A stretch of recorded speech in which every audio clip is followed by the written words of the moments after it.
কিছু মিষ্টি অনুভূতির কথা। আজ বাজার গিয়েছিলাম। পাড়ার বাচ্চাদের তো আমি ঠাকুর দিই, আগেই ওদের জন্য মা সরস্বতী দেবীর মূর্তি কিনে রেখেছি। আজকে আমার বাড়ির পুজোর জন্য ছোট্ট একটি সরস্বতী মায়ের মূর্তি কিনলাম। দর্শকর্মা ভাণ্ডার থেকেও কিছু পূজার সামগ্রী নিলাম এবং ফল কিনতে যাচ্ছি, সেই সময় ফল কিনছি আর কি। একজন বয়স্ক মহিলা বললেন, মা একটা ছোট্ট নারকেল দেবে, পিঠে বা পায়েস করবে, এরকম কিছু একটা বললো। তো আমি কিনে দিলাম। খুব ভালো লাগলো, যেন মনে হলো আজ মঙ্গলবার, হনুমানজি যেন আমাকে দিয়ে নারকেল দেওয়া করালো। ভালো লাগে, এসব ছোট্ট ছোট্ট অনুভূতিগুলো হয়, খুব মিষ্টি লাগে জানেন তো। যেমন একটি কথা মনে পড়ছে, কিছুদিন আগেই আমি স্বপ্ন দেখেছিলাম। এটা হয়তো শর্ট ভিডিওতে বলেছি কি, মনে হচ্ছে বলেছি, তবু আরেকবার বলছি। আমি স্বপ্ন দেখলাম সকালবেলা যে আমার যে শিবলিঙ্গ আছে, আমি আপনাদেরকে বলেছি শৈলেশ্বর নাম দিয়েছি, আমাকে যেন বেলপাতা আমার কাছ থেকে নিতে চাইছে। তো আমি সকালবেলায় ঘুম ভাঙার পর ভাবছি যে তাহলে বাচ্চাদেরকে দিয়ে আনাবো বা আমাদের কাজের বউকেও বলবো। তো বলার আগেই আমাদের এখন তো ফুল কম ফুটছে, তো ফুল কিনছি, সবজিওয়ালা নিয়ে আসে। আমি গেলাম ফুল কিনতে, আরও কিছু সবজি কী কী এনেছে দেখতে গিয়ে দেখি বেলপাতা ব্যাগের মধ্যে। আমি, তুমি বেলপাতা আনো? বলছে না, একজন চেয়েছে তাই আজকে নিয়ে এসেছি। দেখুন কী অবস্থা, কীরকম বাবাই আনিয়ে দিলেন আর কি।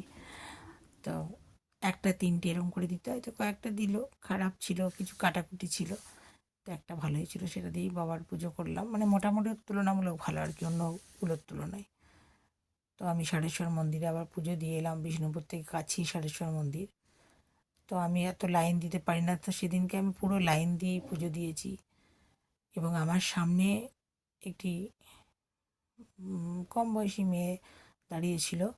তো তার বাচ্চাটা কাঁদছিল, বলছে দেখুন না দিদি, এখনও পুজো হয়নি, মিষ্টি খাওয়ার জন্য কাঁদছে। তো আমি বললাম, আমার মিষ্টি অনেকগুলো আছে, তুমি দুটো আমার থেকেই নাও, দিয়ে ওকে খেতে দাও। ও হচ্ছে নারায়ণ, ও পুজোর আগেই বা খেলো কী হবে। তো দাঁড়িয়ে আছে, আমার হাতে অনেকগুলো ব্যাগ ছিল। তো আমি বললাম, বাবার মাথায় জল ঢালবো, তাহলে তুমি একটু জল এনে দেবে। ওর ছোট্ট ফুলের একটা ঠোঙাতে পুজোর সামগ্রী ছিল, আমি ধরছি আমি, তো আমার জন্য এনে দিল।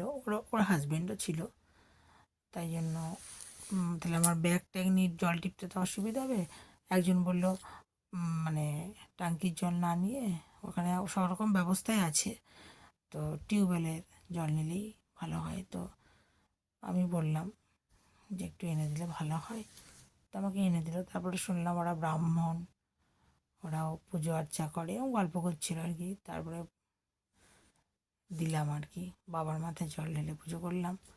তো আমি এটাও স্বপ্ন দেখলাম পরশুদিন এরকম, যে ওই মেয়েটি হাসছে এবং অনেক সাপের স্বপ্ন। তো মনে হলো, আমি একজনকে বললাম, তো